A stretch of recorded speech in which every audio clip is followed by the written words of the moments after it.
Vítame vás pri sledovaní Falcon daňových noviniek. Moje meno je Jonathan a v tomto videu sa dozviete o novej úprave v oblasti systému sociálneho zabezpečenia pri cezhraničnom zamestnávaní.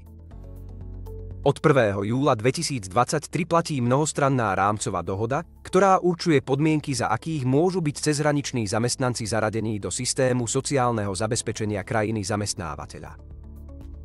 Pre uplatnenie dohody je dôležité, aby obidva členské štáty mali túto dohodu podpísanú a bola podaná žiadosť o výnimku v krajine zamestnávateľa. Takáto výnimka môže byť udelená až na 3 roky s možnosťou opätovného predĺženia. V súčasnosti túto zmluvu podpísalo 17 členských štátov a Švajčiarsko. Dohoda sa vzťahuje len na tých zamestnancov, ktorí majú bydlisko v jednom štáte a prácu vykonávajú pre zamestnávateľa usídleného v inom štáte.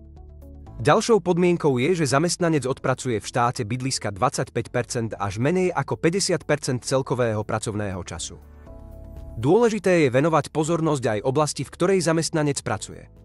Dohoda sa totiž vzťahuje len na zamestnancov pracujúcich v oblasti informačných technológií. Dohoda definuje okrem podmienok aj výnimky. Dohoda sa nevzťahuje na zamestnancov, ktorí majú viacerých zamestnávateľov v rozličných štátoch Európskej únie. Problém tiež nastáva, ak zamestnanec v mieste bydliska vykonáva inú činnosť ako cezhraničnú prácu na diaľku, prípadne ak ju vykonáva mimo bydliska alebo štátu, v ktorom má zamestnávateľ sídlo. Dohoda sa nevzťahuje ani na samostatne zárobkovo činné osoby. Nakoľko sa jedná o rozsiahlu úpravu, každému prípadu je potrebné venovať osobitnú pozornosť.